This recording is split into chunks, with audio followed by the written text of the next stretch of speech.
multifamily investing. Let's get into it.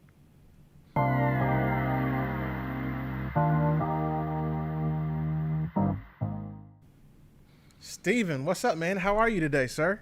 Oliver, it's great to be here. I'm a huge fan of the show. You've done a great job so far, and really looking forward to diving into this and adding some value to your audience.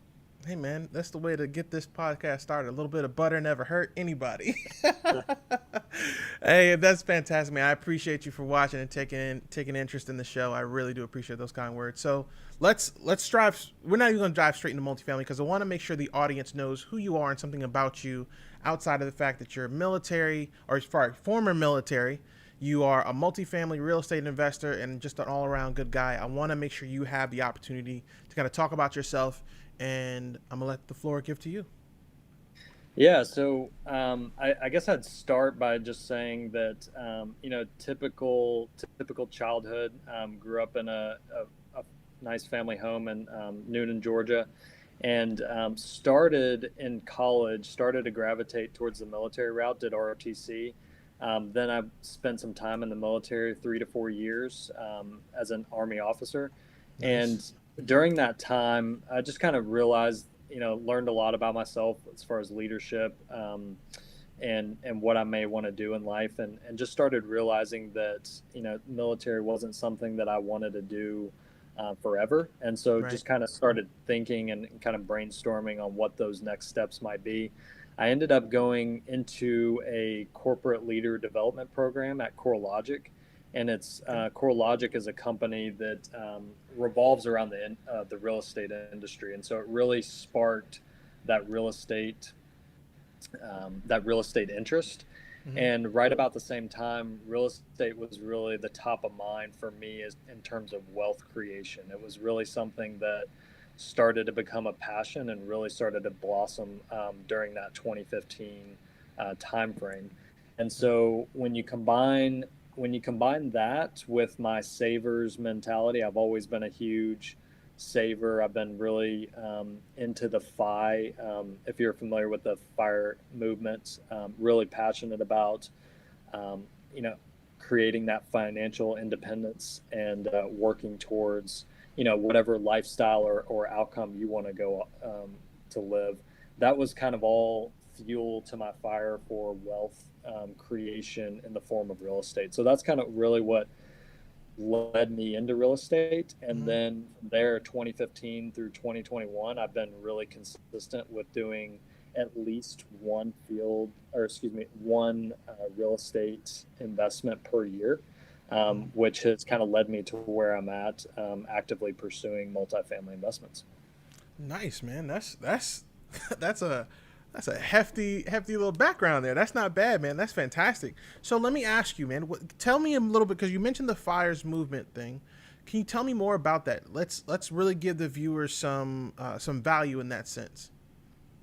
Yeah, so FIRE stands for Financial Independence Retire Early. And I like to chop off the retirement early standpoint, or the retirement early. I Mm-hmm. don't believe in necessarily retiring early. I think it's the idea that you could retire early and you know coast through life is just not something that I want to personally be doing. I think there's a lot of value in that for anyone out there. I just have so much more drive than that, and so for me, what it means is that financial independence. It means having the ability to do whatever I want at whatever point in Right. time I want, and so that's ultimately when it comes down to real estate and investing and Mm-hmm. anything I do outside of my W-2 job, that's really ultimately what I'm focused on, is creating that financial independence, creating that flexibility in my life and my family's life. Okay. So then really what you're saying is not what you're saying, but how you're kind of for layman's terms. That's kind of your azimuth, your azimuth whenever you got to make that left or right decision. You know exactly what to do because you have that basis. That's a really smart way to go about it. That really makes sense. So But how how far into your journey when it came from multifamily to core logic to the military, at what point in that journey did you discover that the fires was the way that you really wanted to go, and how did you discover that? Yeah, I think it was kind of always a concept that was kind of brewing. I don't think it was something that naturally was just sparked by an instant or by a particular year that Right. within the last few years. I think it's been something, from my teenage years. I've always been a saver, and so I think it's just kind of culminated over the past, we'll call it 5 to 10 years, and Mhm. over the past, 2 or 3, it's really come to a head, and it's really taken a life of its own as I've been able to acquire more real estate, as I've Mhm. been able to build more cash flow. I've started to really start to pay attention to the numbers. I have a FI tracker.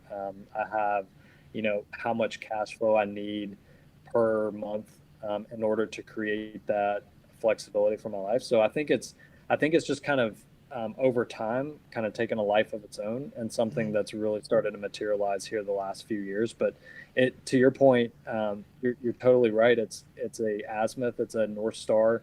It gives you something to actually shoot for rather than just accumulating to accumulate and for no real reason. Right. At the end of the day, you've got to have a purpose for what you're doing. Mhm. And for me, what greater purpose than to create that flexibility and that lifestyle that you may potentially want. Wow. Okay. That's that's really good. So let me ask you this.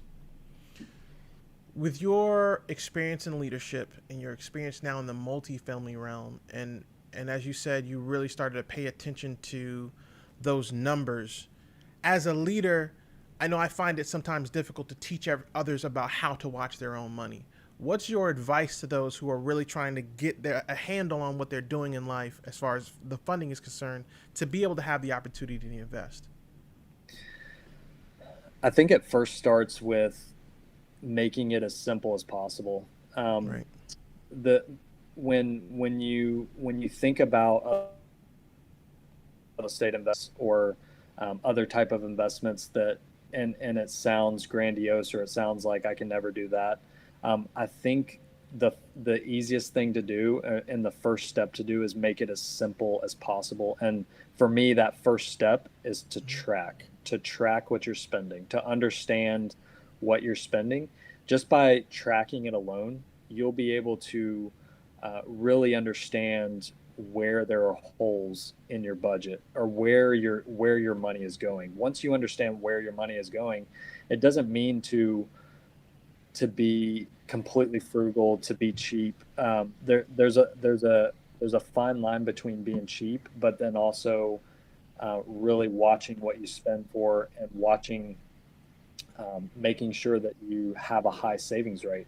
So Right. what I like to do is I like to spend in the areas that really add value to my life and my family's life, and Mhm. then cut mercifully in the areas that don't add any value. So I'll give you an example.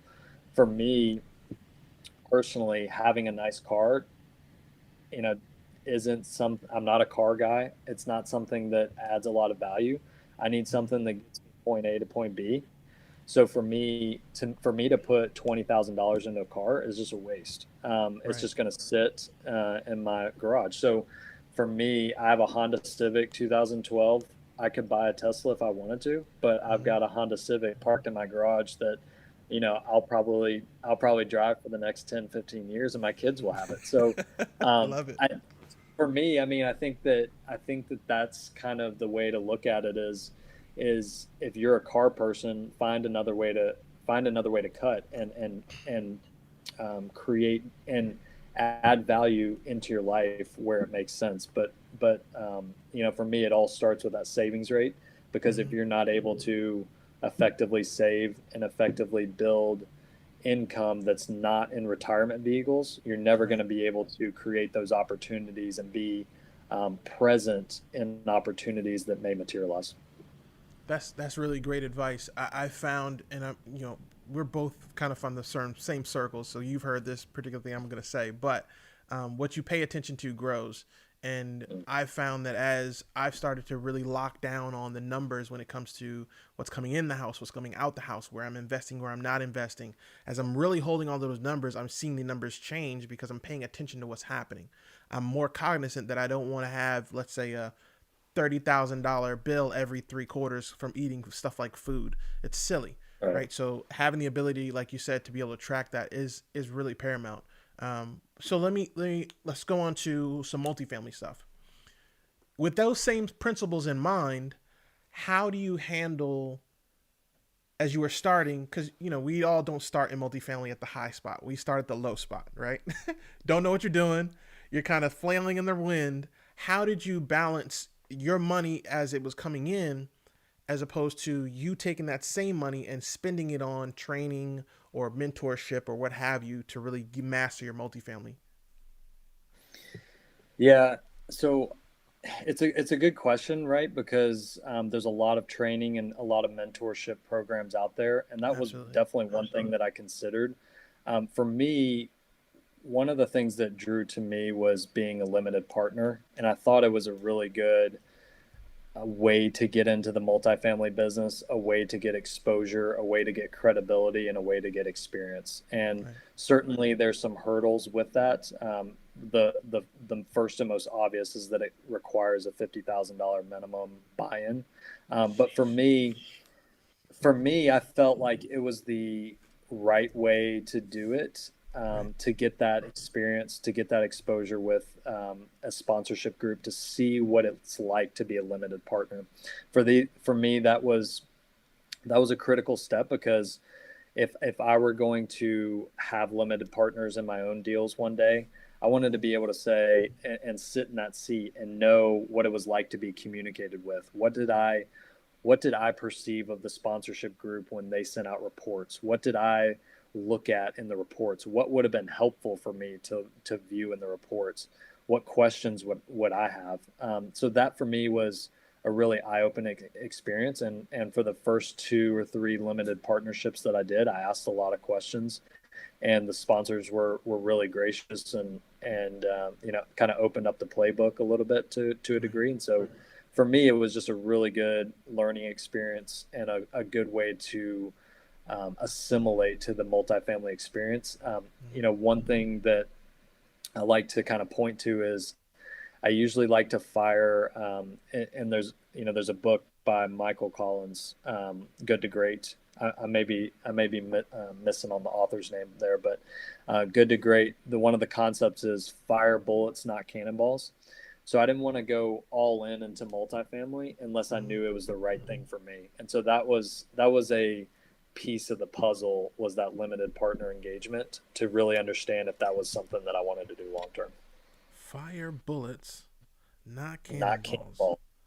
Yeah, Man, so it's a that's a it's a concept of testing, right? So you're not just going all in, and from day one, I'm not creating a GP partnership and a podcast and a blog. Like, I'm not doing all that. I'm right. taking one piece at a and it's really testing to see whether that's something that you want to do long term. So that was kind of my approach.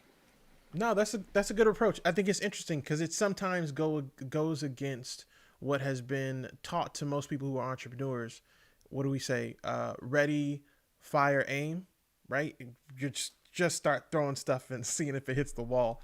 And when it does, you're like, okay, cool, something hits the wall. But what we don't take into account is when the second or the third thing hits the wall. And this is kind of the situation I find myself in. Started doing the podcast. Then I was like, okay, well, the podcast going well. I'm gonna put it on video. Now I'm doing the YouTube, and I still had the Instagram, and now I'm working on the LinkedIn. I'm like, okay, something's gotta give in doing all that. But that single item first approach is the Mm-hmm. same way we approach marketing. Direct to seller, you'll make some phone calls. You won't make phone calls and send out mail and send out text messages to the same number at the same time. It doesn't work like that. You go piece by piece Yep. by piece. So that makes a lot of sense. That makes a lot of sense. So with that lesson from you being an LP, what were the key things that you learned as an LP that you would recommend people take into when they become a GP, a general partner?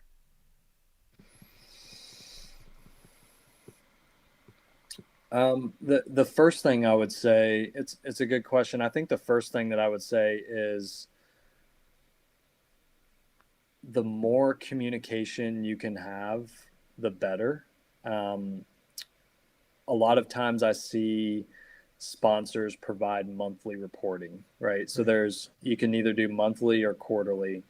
And I've found that some sponsors will do monthly and they'll do it kind of half heartedly, or they won't provide a lot of meat in the updates.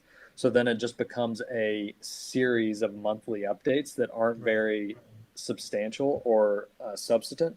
And so, for me, the sponsors that communicate the best do it in a bi-monthly or quarterly, and they really pack a lot of content in there to tell you actually what's going on. Mm. Um, and it's not that I need to know everything that's going on. I don't necessarily care as long as it's tracking along plan. But it is a nice thing to have when you have a sponsor that's really communicating over and above what they probably should or could, and so you can really tell if they put some effort into the reporting. And so, as a limited partner, Mm. and what I would tell to other GPs as a limited partner, the things that really stand out is your communication and communication, how you interact with your LPs, and then your returns. I mean, that's really it. So if you want to be in a place where you're building an investor base that continually invests with you, that's the goal, right? You don't want to have to recycle new investors and have new lead sources. You want to keep those investors around. So the way to do that is through community returns in your performance. Those are going to be the items that keep you coming back for keep your investors coming back and over.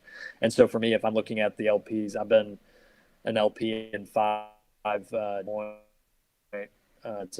if I'm looking at the what I've done now or what deals I'm in now, some of them I probably wouldn't go back to just because of the level of communication. It's just been decent but not great, Right. and I've seen Right. other sponsors that do it better. So those would be some of the things that I would point out to GPs. And then um, the other things is the other items that I would point out to is really helping an LP understand whether your assumptions are conservative or not. I think that's the biggest thing to help a limited partner.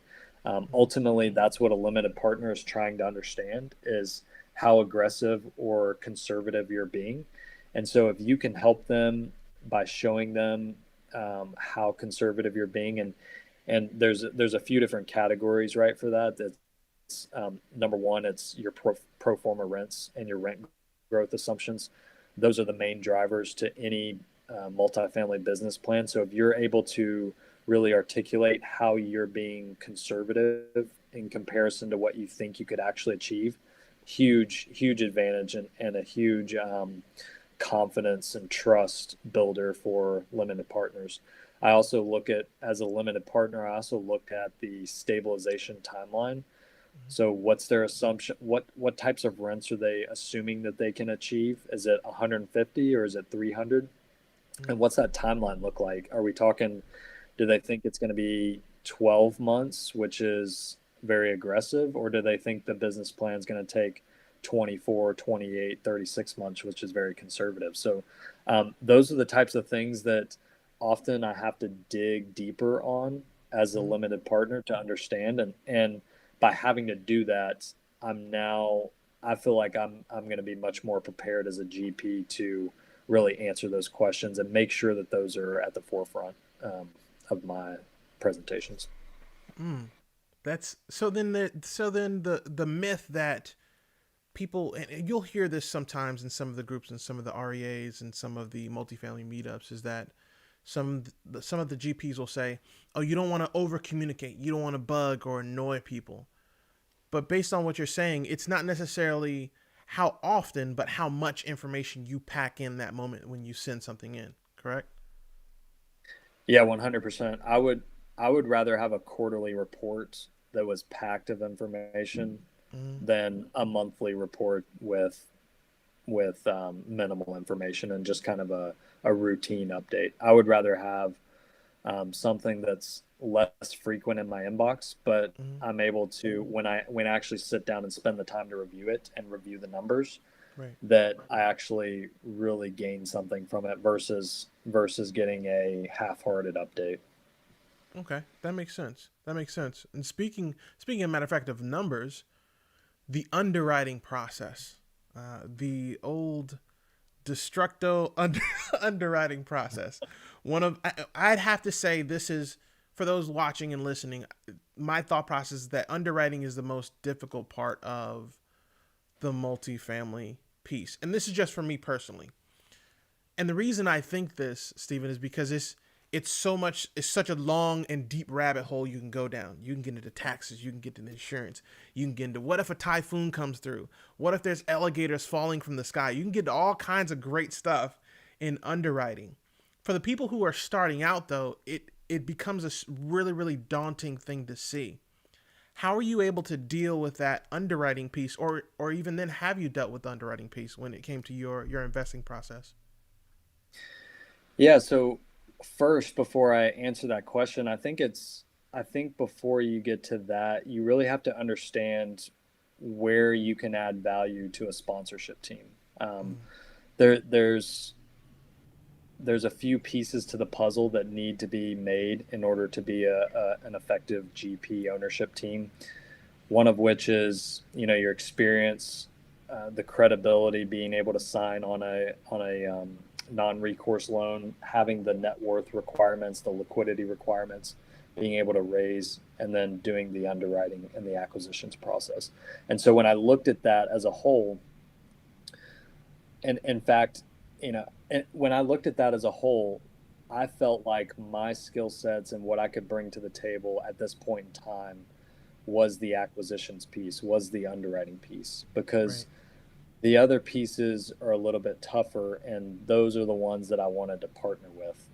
And funny story to that is, I actually have a really good friend of mine, and we started this last year, and we started working together, Mm, and we realized that we were both the same piece of the puzzle. We were both that hustle, that acquisitions, that underwriting piece, right. and neither of us really had the ability to raise. Neither of us had the credibility. And so you start to go through the process, you start to realize that you need other partners and other people that can bring and add value where you can't. And Right. so for me, to go back to your question, that's where I felt like I could add the most value in that acquisitions phase. And Right. so for me, as I was getting started on that journey and kind of learning more about how to properly underwrite, you're right, it's a daunting piece to the puzzle, and it's something that's you can get caught up, as you mentioned, in a lot of the different what if scenarios. And so the way I approached it was, the first thing that I did was, automatically start watching YouTube videos and start figuring out who are the experts in the subject, and start Right. immediately following them. So, and reading content on it and reading books on it, just to get oriented. That I didn't want to pick up a spreadsheet yet. I just wanted to Mm-hmm. get oriented into the overarching concepts. Then once you start to get a feel for it, and by the way, this process doesn't just pertain to underwriting; it pertains to anything in life, right? You Right. start to get oriented. You start to get oriented to what the subject matter expert is, or what the subject is, and then you start peeling back that onion, and you start to take it piece by piece. So what I would do is I would start underwriting a deal, and I would then get feedback, and you can't get feedback from everyone at once, and then expect to get it over and over and over, right? Everybody's going to be like, come on, guy, come on, Steven, like, stop. Like, I've got to do my own day job here. I've got to underwrite my own deals. So, one deal I would go to my lender. The next deal I would go to my property manager. The next deal I would go to a very experienced mentor of mine. And once you start to hone in on specific items within the underwriting process, Mm-hmm. you start to get feedback from experts in all the different areas, and then it starts to build. That knowledge starts to snowball. And so I would say that, as with anything in life, it starts with assimilating yourself to the subject matter, then it starts by peeling it back one piece at a time. But the biggest key is getting feedback. And so figuring out who and where you can get feedback. There's a lot of underwriting groups, as you know, that can provide a lot of value, and quite a few books, and there's plenty of models out there. So I think that's how I've ultimately began to do that. And then kind of that final and culmination step is then you start putting LOIs in and you start to get feedback from brokers on how you're stacking up against the competition, how you're stacking up against, maybe how others are thinking about structuring the deal. And so for me, that's kind of where I'm at, is I'm getting feedback from brokers saying, hey, you've got to be a little bit more aggressive here. You're coming in, whatever 300, 500K less or short than the other groups that we took to best and final. So that to me is kind of the phased approach of how to approach that acquisition and underwriting process. Wow, that's amazing advice, man. You're gonna have to shoot me some of those books, because I'm going through a few and it's just it's just over my head. My God. But we'll talk about that offline. But I think something that you said that really stands out, that we don't really realize enough, is that as you're learning, the broker's actually learning you at the same time, which I found interesting in my first couple forays, and hearing some of the conversations with LOAs and with the underwriting. Our underwriter would get on the phone with people and they talk back and forth, and as they're doing that, the broker's starting to understand their thought process on what they're looking for. So as you're looking, for those of you who are working on multifamily or even single family, as you're talking to that real estate agent or that broker and you're saying, hey, this is the percentage I want to be in. I want to be in 2%. I want to be at a 10% cap rate. I want to be a BC class, whatever it might be. Just know that if you're feeding them that information is going to their pocket. So what their job normally is, they're going to find something along those lines and bring it to you. All you have to do at that point is perform. Now, with the word perform being the last thing I said, I want to know, Stephen, because we don't get to talk enough about those tough conversations we have to have with LPs when it comes to multifamily investing. What's the toughest conversation you've had to have thus far in your multifamily journey? Yeah, I would point to a investment that I'm in. It's a 200 unit property out of Dallas, Texas. And it's not a conversation that I've had with a GP per se. I know the group, and I'm with 30 other investors. Because this sponsorship group communicates so well, they've eliminated like every question that I've had. But to give you an example of what kinds of things can happen to a property, with this property, a 200 unit property, it's had some occupancy and delinquency challenges through COVID. Not substantial, but it's had challenges, and we're finally starting to hit the other side of the tunnel here, and in January, February timeframe, starting to get out of the COVID situations and delinquencies. Occupancy is starting to tick up, and then the snowstorm happens in Dallas, and it completely Good grief. it completely took this property and just wrecked it.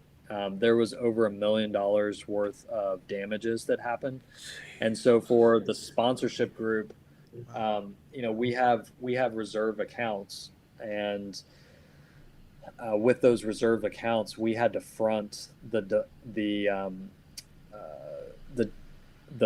insurance. We had to front that insurance to pay the contractors to fix the leaks immediately. And so in order to do that, then the sponsorship group is having to kind of walk through that with the limited partners. But because they did such a great job of articulating the situation, showing the pictures, and not just saying, hey, limited partners, we have a problem, but hey, this was the problem. This was the solution that we came up with. here are the outcomes that we're starting to see. Because it was so beautifully laid out and communicated, Hmm. I didn't have any questions. I felt like it was being taken control of and properly being worked on. Not that I was in a position to do anything about it, but Right. it just makes you feel better as a limited partner. So um, that was by far a really tough communication, because look, I mean, the GP sponsorship team is like, hey guys, I know we just went through COVID and we had to delay a couple of quarterly payments, Right. but we're going to have to delay another quarterly payment because we just had to front the insurance money until we get that claim money back. So that was a difficult conversation for them to have, and it was something that I felt like they did a great job of navigating. Sheesh, man. So first, you're gonna understand this, Stephen, but the audience may not. In the military, we have a habit of laughing at things that are just absolutely tragic. And COVID on top of a snowstorm, that's getting up there in the tragedy realm because from what we know and from what we experience, Murphy's Law is everywhere. And what can go wrong, 100% will go wrong. And that's why you'll see myself and maybe Steven giggle sometimes about some of the stuff that we'll go through or experience. And Yeah, with that thought process, go ahead, Steven. yeah, I was just gonna say, and one other comment I thought of is like when I'm seeing that play out, Mm-hmm. it's a good realization to say, in that situation, or if something like that were to happen to me as a general partner in a property, could I navigate that? Or, Right. these are some of the types of situations that you could come into contact with. So for me, it was really eye opening, the amount of things that could go wrong in a short period. But Mm-hmm. if you're navigating it and communicating it well, the investors will understand. And I think Right. that for me, it was really good. Again, going back to that limited partner experience, I mean, it's just really good to see that, kind of have a front row seat to that. Right. So now that you mentioned that, as an LP, one thing I wonder if you could go into deeper about is for you when you're sitting into that offering and you're sitting on that Zoom call and they're talking, they're going through their slideshow, they're going through their presentation. What are the top three things that you look for that you would recommend others look for to make sure that their money is in a safe space? The first and foremost thing that you've got to look for is track record. So track record, you're betting at the end of the day, you're betting on the jockey, not the horse. You're Mm-hmm. betting on that person to execute a plan.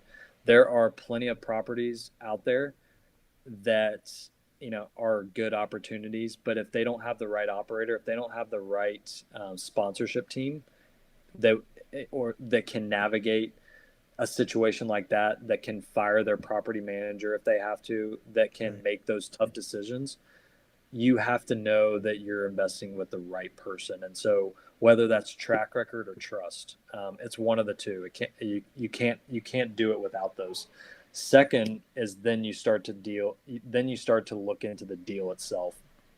Mm-hmm. um, for me, the first thing I look at is, as a limited partner in several different opportunities, the one thing I was kind of working towards is diversifying. I want to be diversified across regions. I want to be diversified across property asset classes, and I want to Mm-hmm. be diversified across sponsorship groups as well. So, you're just kind of limiting your risk exposure there.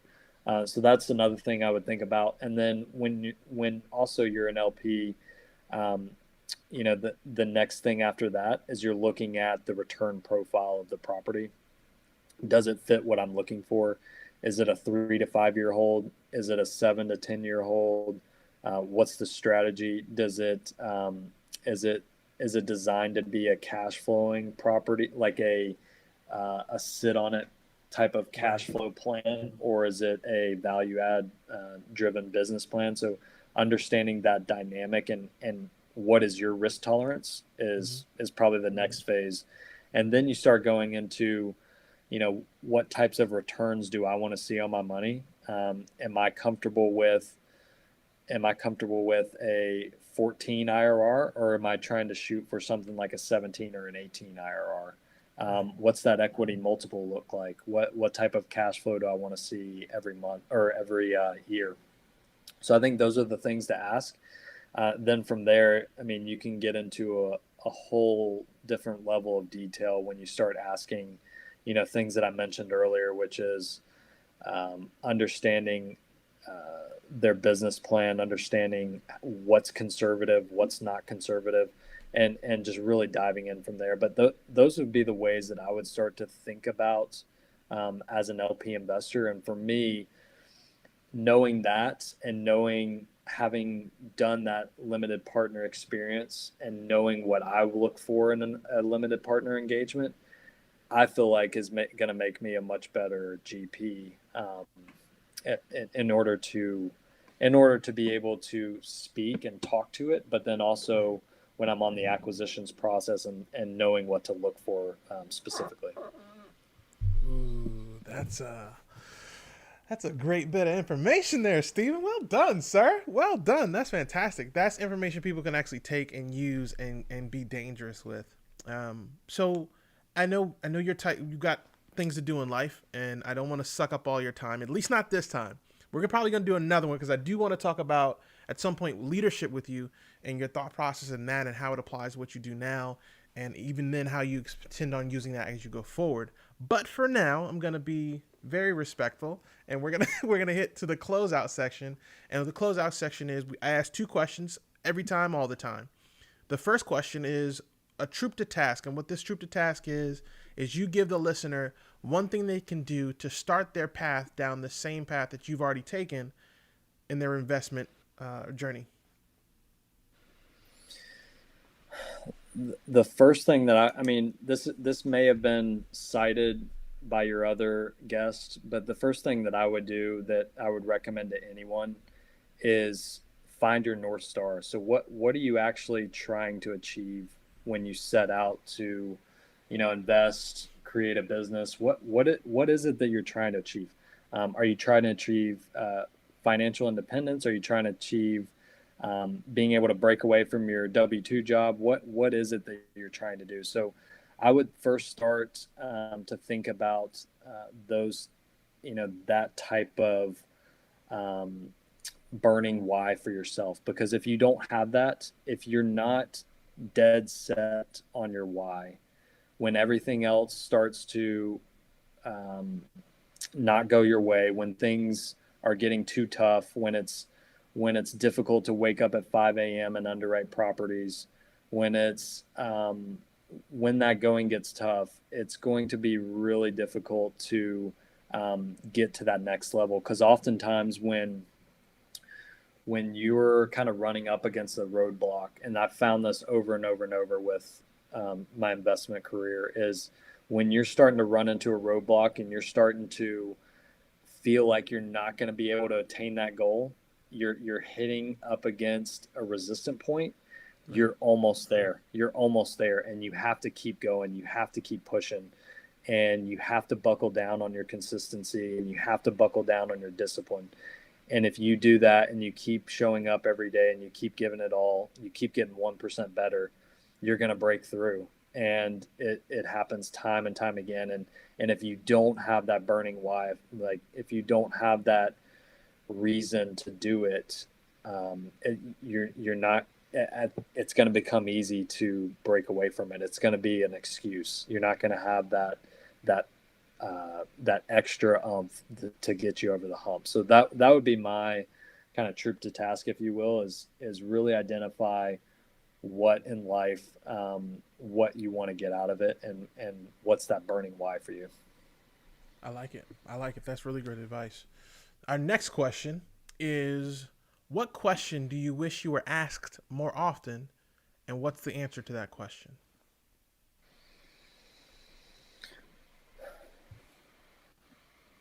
It's a good question. I think that,